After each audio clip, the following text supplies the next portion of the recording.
Hello fellow modelers, welcome back to the channel. So we're here with a Runaway Train update. As you can see, I have some of the new equipment that I've been getting in, kind of ready to go. Some more stuff kind of waiting in the row there.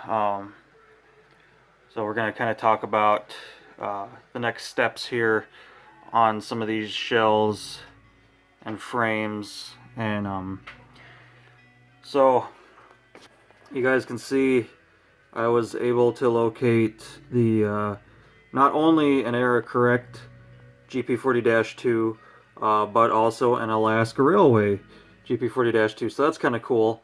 Kind of goes along with the roots of the movie, with the original consist being Alaska Railroad units, so it's pretty cool. Just a Athearn blue box. Everything's free rolling right now. Everything's dummied out just for rolling. And then I do have another one of these coming, an exact same thing, same cab number really don't matter. But I do have another one coming that will sit over there with the rest of them, and some more shells for the GP7s down that way. And then the undecorated F7A Athearn blue box, and then two front range GP7s. These are on their own frames. These are the front range frames that actually have screw-on coupler pockets, which is super nice. And then you can see they accept the Athearn blue box trucks nicely, and the motors will go in there as well. So that's what these are on. I decided to go with front range because one, I didn't really know about them, and I kind of stumbled across them, and of course it's an older company. I don't think they're in production of anything anymore, but there's still a lot of this stuff out there for sale if you can find it through eBay, or I've gotten lucky off of some other hobby companies that sell online. So I have two more of these shells coming. I managed to get two of them undecorated. The other two are coming. I believe they're a Seaboard Line Systems paint, like an old paint from that. That doesn't really matter. I'm just going to strip what I can and then repaint over it. So, but these are a much better shell than the original blue box shells. Like I said in my last video, the hood is not quite so wide on these new ones, or on these front range ones, as they are on the Athearn blue box ones. They come with either a dynamic brake insert or a non-dynamic insert, so that's super nice. That saves me a buttload of time. And just a lot of different modifications that we'll have to do with these. I did get my locomotive numbers mixed up in the last videos there. The lead one that has a standard cab is 1801, and then the rear one that had the arch, or the steeple cab, was 1810. And now, I don't think I'm going to try to retrofit a standard cab in this place, because honestly, you don't really notice that in the movie. There's a lot of snow on top of it, and it's really hard to tell. And I'm not going to go through all the shit to like raise the nose up a little bit. Stuff like that, I'm not too worried about it. As long as we can just have a really, really nice, really close representation of a GP7 that relates to what they looked like in the movie, I'll be happy. I'm not going to get too crazy and try to go through all that, because it's just going to take me a lot more time. And at the end of the day, it's such a minuscule detail. It's like, yeah, it's part of the locomotive's history, but at the same time, they changed a lot of stuff. So I'm going to take some liberties on this, and like I said, it's going to look pretty good to the actual prototype after it's all said and done. And I'm actually going to try to reuse some parts. So here I have a whole bin just full of parts kind of ready to go. Some of the dynamic brake inserts that came with these shells. And I'm actually going to reuse these. I'm going to chop them up, and I'm going to try to save the square area that the dynamic brake fan is sitting on. I'm going to try to cut that out, and then we're going to cut out the smaller dynamic fan on these Athearn shells, and I'm going to pretty much slide this piece down in. I'll have to do a little bit of file work and a little bit of cut work to get all that to look good and fit good. But that'll take care of that problem somewhat easily. It's going to be kind of a pain in the ass to cut and fit all that, but actually like having the part and trying not to like just make that, if I had to make that from scratch, that would be a huge pain in the ass. So it's kind of nice that I have these parts to reuse. And then I'm going to attempt at cutting these stacks off. Not the whole base of the stack, just the stack itself, and then very carefully glue them, position them and glue them on top of these stacks to get the double height on the stacks, and then also still get that depth. So that's going to take a little finessing. As you guys saw on my hobby shop trip, I picked up this Mr. Cement, and I've already kind of been working with it, and I love this stuff. It goes on super thin, and it's super easy to work with. It dries fairly quick, so it doesn't give me a whole lot of mess around time, but sometimes I kind of want the glue to dry quicker and not have to hold the part as long and risk messing it up. So this stuff is really nice. And then I'm also using Loctite super glue. I was using actual like model super glues, but I found this stuff and it's pretty watery, and it comes out pretty nice, and it's super strong, heals, or it sets pretty quick. And so these are my two new best friends as far as glues go. You guys can see I got a bunch of winterization hatches. So like I said, I kind of screwed up the size of the hatch on the first one. I needed a slightly bigger one, and just kind of set them there. So you guys can see the new ones are longer, as they should be. And I actually took some time today and rewatched. I just sat down and just kind of watched and enjoyed the movie, and kind of studied a few more things that I'm kind of missed in some of my photos and YouTube clips. So this vent here, we won't be removing that, but we'll be moving it, because in the movie it is still there. Something that's a little bit different on their locomotives is their center fan is slightly smaller, kind of like on a GP 35 or a GP 30. I'm not going to go through all that mess because it's something you really don't notice, and it's not quite as small as one of those fans. It's just slightly smaller.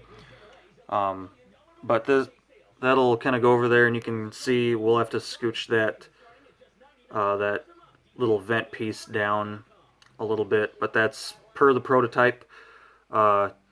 Took a lot of time to just study these locomotives and the quick clips that they had in the movies. So I noticed a lot of stuff, and we're really going to try to stick to the book on how these looked.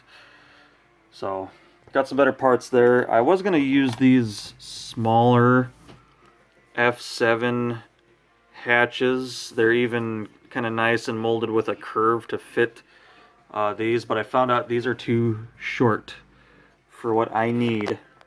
So I went to actually found Miniatures by Eric, company that makes some detail parts, and they actually make the not only the right length winterization hatch, but they also have a double high hatch for like the F7s and stuff like that, for specifically for the Alaska Railroad. So that's kind of neat. And then I was kind of looking through my parts and found a Proto 2000 winterization hatch for a GP7. And this is... I've cut one of these out here so I can show you guys without. So there's kind of a length difference between the just the standard F7 winterization hatches and then the GP40-2 ones. I was originally just going to use these for all 3 rear units and just use styrene to build them up and kind of use some glue or putty to take care of the arch issue. But studying the photos a little bit more, I realized that they're not long enough for these GP7s, because I put them on there and kind of looked back and forth, and they fit nice. Fitting is not the issue. They're not long enough. That's my issue. They basically need to be from where they sit in the front there all the way up against the sand hatch, pretty much. Which I kind of figured out that this Proto 2000 hatch is the correct length. It fills the space absolutely perfect, fits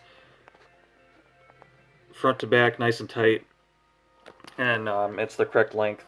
So I went and I found some of these in Details West, and so we'll be using Details West ones on those, and I will build those up double height with styrene to kind of get that look.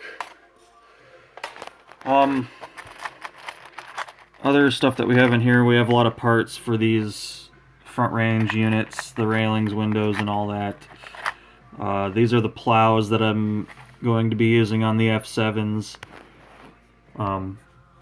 Literally same style of plow I used on there, and all I did was basically shaved away some of this inner support to where I could bend it and fit it around the pilot.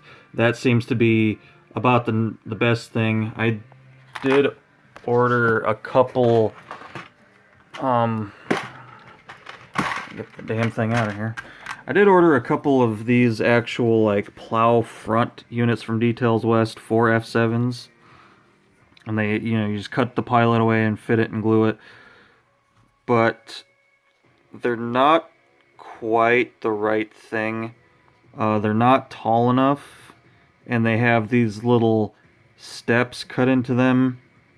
The Alaska Railway units don't really have that, and they're not really like such a built, bulky thing like this. They look like it, but if you ever go online and just see pictures of like 1500 itself, which is on display at a museum, or any other photos, it's not really such a big beefy unit like this. It's literally, they took a big plow and they kind of basically just wrapped it around the front of the existing pilot. So that's what I'll be doing. That'll look a little bit more prototypical. These are cool, and I'll probably wind up using these for something else. So, but that's how that's gonna work. Get back up there. What else? So yeah, I mean, I got a lot of parts for the GP7s in here. Some stuff we'll have to start cutting. These front range even come with the grab irons, which is kind of nice. They come with the little front walkways laying down in there. Those we're not going to include on this. I included them on these ones, and I wasn't supposed to. They're not. They removed those in the movie to make it more of a struggle, more of a visual struggle, to get from locomotive to locomotive, especially with the one with the railings all busted up. So on these ones, I'm gonna basically end up just filling in those holes and not putting them on there. I'll put that back for now. I don't really need that. Other things we're gonna do on these shells is I have to chop off the foot, the standing points on these on the front of the pilot. The pilots will just be smooth, and I'll kind of have to plate that up with some styrene. Drill all the holes for the grab irons. They're going to get all-weather windows on one side, and they're going to get the correct all-weather windows this time. Like I said, last time I did this, all I had on hand at the time was Proto 2000 triple windows. And somewhere in here I have the double windows that I'm going to use. They're somewhere in here. They're just a detail part that I purchased quite a while back, and I bought a bunch of them for various projects. So they're going to be getting these nice, just double windows on one side. Other details that I will be adding are fans. Since these have see-through, well, I guess it's gonna, yeah, there you go. You guys can kind of see they're see-through fans. Now, like I said, we will be removing these on both the models. And then I'm going to take window making material, really thin clear plastic, and covering over once just the one vent. This one will stay the way it is for that fan, but since this fan will be no longer, these ones will be sealed up. And it's a really thin, I'll kind of shave that down a little bit. And once it gets painted over, then it'll have that look that it should, where stuff is sealed up. These ones we're going to trim off just to help fit the winterization hatch a little bit better. Unless if the hatches fit nicely, but some of that, some of the details, west parts don't always fit the greatest. You kind of have to change some stuff. So we'll see. I mean, it really doesn't matter if that's there or not. There's going to be a hatch over it, and it's not going to be a see-through hatch. It'll be a solid molded part, so not too worried about that. But the fans that you will be able to see out of these, and then when I put in the dynamic fans, since these are a transparent part, I have some Proto 2000 fans that I stole off of shells that I junked out, and pretty much I'll just take these and just kind of glue them into place like that, so that way when you look into it, you'll be able to see some of that fan blades there. So just little stuff like that, and then you guys can see I got some of the smaller fans for the smaller fans on the GP7s. Speed recorders, we're gonna make sure I do speed recorders this time. I only did one speed recorder on the opposite side of the A unit on this set. That was another thing that I kind of screwed up on. So looking at photos of the real units, there's one speed recorder on this side on the front, and then a speed recorder on this side. So that'll get that. This unit had a speed recorder and like a slip indicator back here, so that'll get that. And then these two, I believe, I'll double check the photos before I put them on, but they had a speed recorder on the rear axle on the front trucks on both of them. Like I said, sill stuff I'll have to change. I'm going to do some kind of different sills along the tank. I'm basically going to try to remove everything except for the part that holds it down. I have to keep that there to hold them together properly. And then the sills on these front ranges are a little bit nicer of a GP7 shell. The sill, they have those notches cut in. These are going to change a little bit. Some of these are going to get filled in. Some of them are going to get cut out even more. I'm really going to match the prototypes, at least in that retrospect. I might mess around and see about putting a standard cab on my stand-in for 1801. Like I said, I'm not sure how well it's going to work out because these are a little, I think they're a little bit thinner. The cab's not quite so wide like it is on the blue box shells. So I'm probably not gonna be able to fit an Athearn part in there. So I mean, if it doesn't work out, it doesn't work out. That's fine. It'll look cool regardless. So another thing I did, which you guys can see, like I have one weathered coupler on here. That is because it's a shorter shank coupler. I didn't have any unpainted ones that I had already worked with, and I'll kind of show you guys here. So here you guys can see the coupler kind of sticks out a little ways on the F unit. And then this one, you guys can see the shank of the coupler is significantly shorter from that to that. So just trying to tighten up my distances between the locomotives. These GP7s are already really nice because they have a nice coupler pocket, and I might switch these to coupler pockets. I kept everything the old plastic clasp. Excuse me. I kept all these couplers held on by the plastic clasp and actually glued those clasps in place so that way the couplers wouldn't fall off. Not too sure what I'm going to do this go around. I might just keep the clasps and just glue them in place. Uh, just that way I don't have to do too much modding with the shells. I'm already doing a lot of work on these, so I'm not saying that I want to cut corners, but at the same time there's certain things that I don't have to do and I can still I can still make a good looking model either way, so Alright, excuse me. Had to drink some water there. So yeah, getting some units in here, getting ready for the stuff here. I gotta drill holes.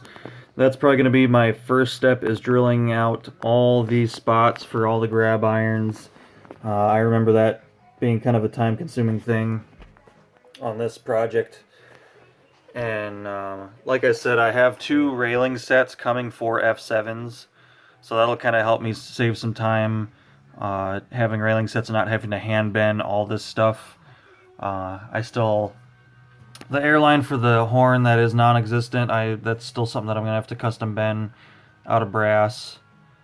And I had actually custom made these firecracker antennas out of brass tube and brass rotting, but I have those coming as a detail part from Details West, so I don't have to screw around with custom making a bunch of stuff that is already out there.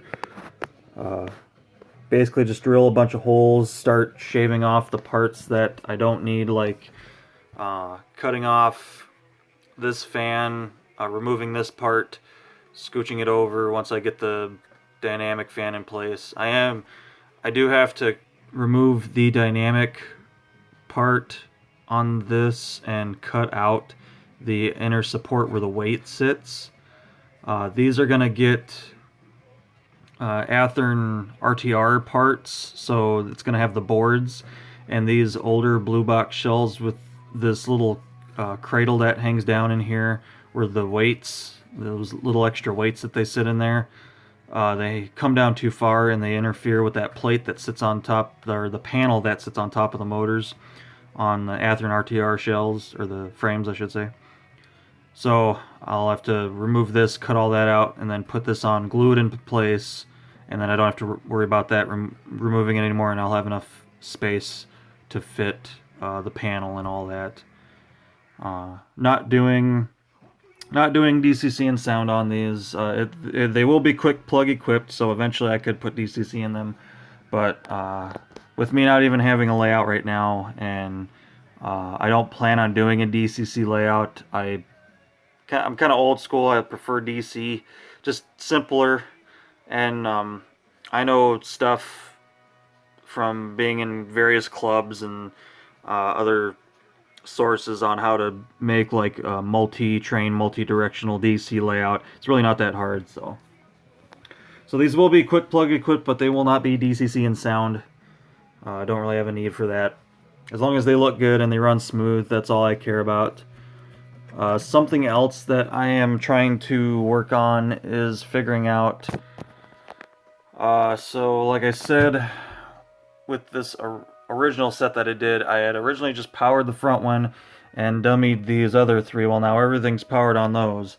Now with these new sets, I don't know if I want to do that, at least with the post-rec version, which this set that I have sitting right here is going to be the post-rec version. I think the post-rec version I'm going to leave, just have the front unit powered and then have the other 3 be dummied, and then the the pre-rec version will have all 4 units powered and running. Just that way, I can kind of have some fun with doing the whole act of uncoupling this one, and then the lead pulls away from these, and Manny rides the top. I am going to try to do that again with my little Manny here. Going to try to drill some holes in that that winterization hatch, so that way his feet can fit down there. I'm not going to try to make it another one of him, just because he was kind of hard. He's custom painted, and it took me a little while because he's pretty tiny. His face took a little while, and so I'm just going to just reuse Manny. He can write it on top of some new sets there, so... but that's pretty much it for this update, guys. It's just kind of telling you what I'm about to do here. You guys will start to see some chopping and some cutting and some holes. The holes are going to take me a while, so that's probably going to be the first thing I tackle, is drilling all these holes for all these grab irons and everything, and kind of go from there. So hope you guys enjoyed this Runaway Train update. Just kind of waiting on the shells and another locomotive to come in, and then I'll have the 2 sets in my hands and ready to rock and roll. But I can start working on one of the sets here and go from there. I have some unpainted trucks, the Bloomberg trucks with the dual brakes per wheel, to replace these silver ones, because they're going to get painted over anyway, so I can reuse those silver trucks for other stuff.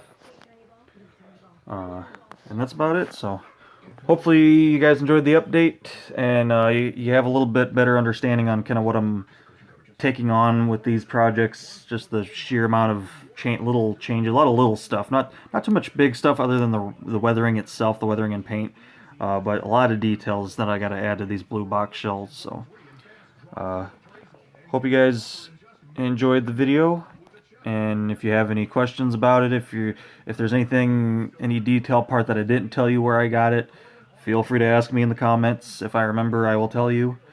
If you want to know what paints I'm using, what weathering I'm using, whatever, feel free to ask. And yeah, until next time, take care.